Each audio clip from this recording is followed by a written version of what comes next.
As well as arguably featuring the best versions of existing DC Comics characters, the DC animated universe was also responsible for adding delightful new characters, many of whom would one day appear in the mainline comic books. I've previously talked about DCAU original characters like Renee Montoya and Harley Quinn, but the subject of today's video is another DCAU original that has popped up in the comics, as well as more recent Superman media. We're talking about Livewire. So yeah, Livewire is one of a handful of original creations for Superman the Animated Series, alongside Mercy Graves and Volcana. But the funny thing is that Livewire didn't make her first appearance in Superman the Animated Series. I'm just going to call it STAS from now on. She made her debut in the STAS tie-in comic book Superman Adventures, some 6 months before she appeared on TV screens. Funnily enough, something similar had happened with Renee Montoya, although in that case the writers of the Batman comics very deliberately included her in the comic before the show aired. Now, to be clear, it doesn't mean that Livewire was made for the comics first. No, Superman Adventures writer Scott McCloud would have had access to the show's production materials, so the comic could be more authentic and feel like it was connected to the show. Comic books generally take a lot less time to produce than an episode of a cartoon, so it's probably not too surprising that they were able to get a comic featuring Livewire out before she appeared in the show. Either way, it's not a big deal. I'm not sure why I'm talking about it so much, but I'll cover what happens in the comic shortly. Livewire made her on-screen debut in the self-titled episode, Livewire. In this episode, we're introduced to Metropolis's most popular radio host, Leslie Willis. We see that she attracts a broad audience across Metropolis, from construction workers all the way up to business tycoons like Lex Luthor. It is, however, worth noting that she is actually employed by Lex Luthor as part of his entertainment division, which goes to further illustrate how deep Lex has his hooks in the city. But that's a topic for another time. She operates on a strict anti-Superman platform. In fact, she seems to be pretty much anti-everything that isn't herself, and is due to be interviewed by Lois Lane and Clark Kent. However, Leslie turns the tables on the veteran journalists by asking them questions live on her show, Livewire. When asked why she gives Superman such a hard time, she provides a list of reasons why she thinks he sucks. But everything she says about Superman is juxtaposed with reality. She says Superman is never around when he's needed, just as he saves a man from falling to his death. That everything comes easy to him as he struggles to prevent a falling crane from crushing pedestrians, and that he only cares about himself as he shields the construction worker and a mother and child. If anything, her criticism of Superman sounds more like criticism of herself. Leslie is brash and obnoxious, and very clearly has no idea what she's talking about. And there may be good reason for that. She claims that she has had to fight harder than anyone else to prove herself more than anyone else ever has, just to get a fraction of the attention she deserves. It's implied that she has experienced this discrimination as a result of being a woman, but she's saying this to one of the most decorated journalists in Metropolis, Lois Lane, who, newsflash, is also a woman. Sure, there's probably an element of truth to this. Broadly speaking, women do have to try harder to succeed in some fields, no doubt about it. But I get the sense that Leslie has faced these struggles because she's an unpleasant person. If anything, she has succeeded despite herself. But she sure has the perfect personality for her role as a shock jock. I'm certain that Lois Lane would have faced similar struggles, but she silenced her critics by being exceptional at her job, earning the respect of her peers and the readers of the Daily Planet. And Leslie is completely oblivious to this, much in the same way that she's oblivious to how wrong she is about Superman. I also get the sense that she doesn't really care if she's right or not.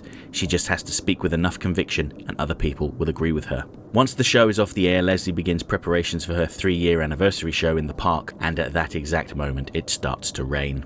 Typical. More evidence that the universe is against Leslie and her brilliance, no doubt. The rain turns into a huge, potentially life-threatening storm, but Leslie refuses to let that get in the way of her celebrations. When the police arrive to try to shut the show down, Leslie dismisses them, feeling she knows better than the experts, and turns her audience against them. Even when Superman arrives to try and talk sense into her, Leslie refuses to back down, referring to herself as the ringmaster telling the clowns what to do. This goes to show how little she thinks of her fans and that her celebrity has got to her head. At that moment, lightning strikes the stage, destroying her set and sends the crowd running.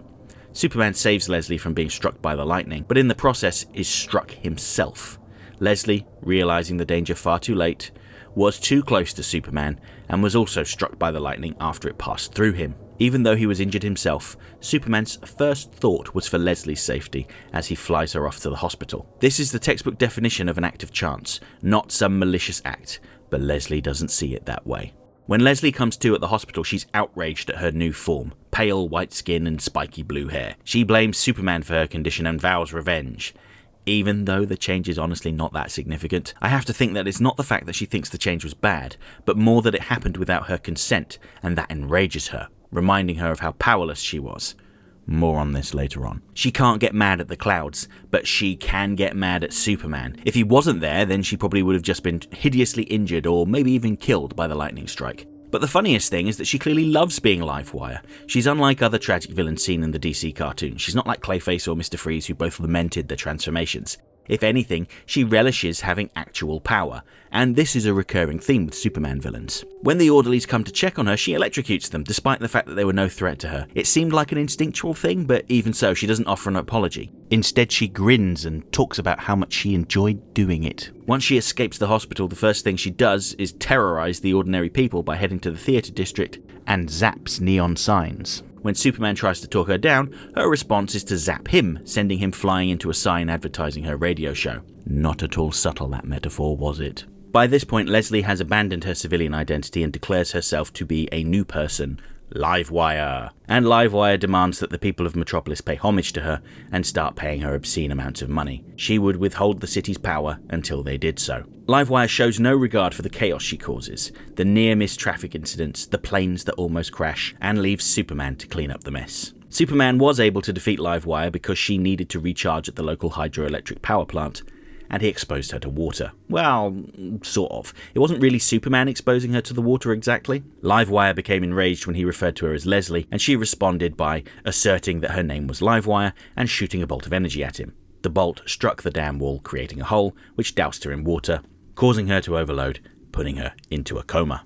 I like the closing moments of the episode where the news reports that Lex Luthor has kindly picked up the tab on her treatment, but when we see Livewire in the hospital, it doesn't really look like she's receiving treatment. It looks more like she's being studied. As is the way with Lex Luthor, you don't get his help for nothing. It's a shame that this idea wasn't picked up again in the show, but the tie-in comics make several references to Luthor's insidious intentions. In Superman Adventures 5, Livewire awakens from a coma after having a conservative radio host left playing in her room. The old-fashioned views on the role of women shared by the host enrage her. Her response to this is to take control of the airwaves, censoring all news programs anytime a male appears. But this is less about female empowerment and more about Livewire lashing out at the people she doesn't like. Superman is able to take her down thanks to an assist from Lex Luthor and his Old Boys network. Livewire cost his entertainment division a ton of cash. But you can see that Superman can see the point that Livewire had attempted to make after Angela Chen gets unceremoniously booted from covering the fight and replaced by a generic old guy in a suit. Livewire's next appearance came in the episode Double Dose, where we see she has been moved to a padded cell without access to anything electrical. Of course, a clueless janitor walks by with his Walkman, and this is all it takes to get Livewire going again. After escaping the hospital, Livewire decides to team up with the Parasite to take Superman down. Now, Double Dose is fairly unique in that it is a highly sexually charged episode. Forgive the pun. Of course, there have been multiple sex puns in DC shows in the past. Who can forget Harley Quinn and her very small subpoena line from The Man Who Killed Batman? But Double Dose goes all out. There's a whole section on the DCAU wiki about sexual innuendo across the different shows, and I swear to God, almost half of Estas's references take place in this episode. Hilary J. Bader was definitely firing on all cylinders with this one. Throughout the episode, there are multiple references to just how attractive Livewire is, boy doesn't she know it, and how the Parasite just can't resist touching her. Sure, he's driven by a hunger for energy and feeds by making skin contact, with superpowered people being his favourite treat, but he has the look of a deranged pervert driven insane by lust. The Parasite is someone I'll talk about in the future. He's the next Estas villain on my list, by the way. But for now, we can sum him up by saying that he's the walking personification of unwanted touching. Even Superman can't escape the innuendo. He battles them by donning a rubber sheath over his entire body, sort of like a condom. A fact that is not lost on Livewire when she refers to his outfit as protection. And it's funny that Livewire would choose the Parasite as a partner because he is completely untrustworthy. He betrays Livewire at every opportunity he gets, trying to drain her powers multiple times and being caught in the act, before he eventually succeeds after he drains Superman's abilities and gets the drop on her. Despite agreeing to Livewire's scheme, he never had any intention of killing Superman. Instead, he wanted to keep Superman alive and locked up as an everlasting supply of power for himself, as he had done in his debut episode Feeding Time. This time, he wants to add Livewire to the mix, taking her electricity powers for himself as well. It's a very gross idea that he would keep these two people tied up in a basement somewhere for him to use as and when he sees fit. But again, more on that in the future. However, the parasite fails to account for the vulnerability of Livewire's powers and gets shorted out by the building's sprinkler system. Livewire curses him, saying that they were so close to succeeding and would have gotten away with it if not for his greed. But Livewire knew what kind of person the parasite was. She could have cast him out the first time he tried his luck with her, so their failure is equally shared in my opinion. I like the fact that Livewire is used to explore the kinds of problems that women face, being ignored, being disrespected, being groped. But she isn't presented in a sympathetic way at all, so it's kinda hard to feel sorry for her. Her final full appearance came in the new Batman Adventures episode Girls' Night Out. Livewire gets carted off to GothCorp, where the scientists claim they can restore her to her normal self. Fortunately for Livewire, fate intervenes again, as an accident on the road leads to some downed power lines for her to drain power from and escape. She finds herself loose in Gotham City and is confronted by Batgirl and Supergirl, who seem to be too much for her. As such, she decides to seek allies of her own, Poison Ivy and that perennial third wheel Harley Quinn. I don't feel like there's an awful lot to say about this episode, mostly because the attention is split 5 ways between Batgirl, Supergirl, Harley Quinn, Poison Ivy and Livewire. I think the most interesting thing to note is that while Ivy and Livewire are a decent pair, Harley Quinn's jealousy and Livewire's disdain for Harley causes problems. Having said that, the biggest issue is that their powers just don't seem to be that compatible. When Livewire accidentally sets fire to one of Ivy's plant creatures, Ivy rushes to put the fire out and drenches Livewire at the same time. Compare this to the smooth collaboration between Batgirl and Supergirl, and it's clear why this trio failed. After these episodes, Livewire made 3 other appearances in the Superman Adventures comics. First in Superman Adventures 23, where she was given the opportunity to help defend the world from Brainiac, something she did willingly and without coercion, sacrificing herself in the process. Her brave act of overloading Brainiac's systems put her in a coma, from which she didn't awaken until Superman Adventures 65 and 66, when her unconscious body ended up in the hands of Lex Luthor. Luthor had won over the court of public opinion by pledging to revive Livewire no matter what it cost as a reward for her heroism. However, as with any gift from Lex Luthor, there's always a catch. Luthor planned to trade Livewire to Darkseid in exchange for apocalyptian technology, and when it comes to deals with Darkseid, there's always a catch. In this case, Darkseid ended up using Livewire to power an almighty weapon that would be used to destroy Earth. Cue Superman, Lex Luthor and Livewire teaming up to save the planet. It's interesting to note that this story was written by Livewire co-creators Evan Dorkin and Sarah Dyer, and that they write her as a far more likeable character. In one scene, she burns out her powers by defibrillating Superman, although she gets them back later on, after getting struck by lightning again.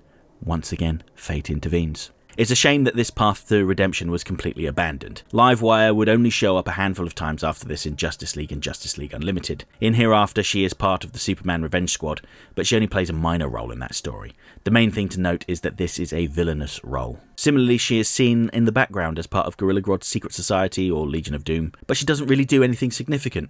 Her redemption arc seems to have either been completely ignored or undone by events unseen in the shows, which is kind of a pity. On a more positive note, Livewire is one of the DCAU original creations that found her way to the mainline comics, with some alterations. She first appeared in Action Comics 835 in 2006, nearly 10 years after she first appeared in Superman Adventures. However, this version of Livewire is slightly different. Their Livewire was a radio host that was staunchly anti-Superman, but after her boss's wife was saved by Superman, she was fired. So far, not that different.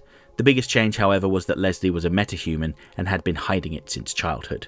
After losing her job, unjustly in her opinion, she headed to the roof and activated her powers, going on a rampage against the people of Metropolis, and of course, Superman. While she hasn't made a huge impact on the mainline comic books, she has appeared in a variety of DC properties over the years, showing up in Smallville, Young Justice, DC Superhero Girls, DC Universe Online, Harley Quinn, and My Adventures with Superman, to name but a few. Some of the properties make Livewire a heroic figure, like Young Justice, but for the most part she's presented as an eye-catching villain with visually interesting powers. I don't think it would be unfair to say that Livewire hasn't had the same impact as other DCAU originals like Harley Quinn, who has basically taken over the universe now, or Renee Montoya, who is very prominent in the Batman comics. But she is a memorable character that the audience clearly responds to.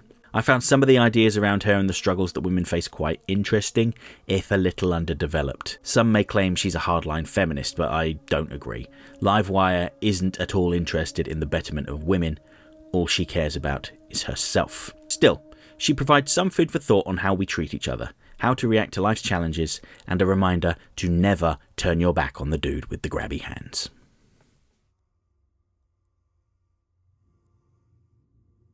Okay, that's it for this week's essay. If you liked the video, don't forget to like, share, subscribe, leave a comment, tell all your friends about me.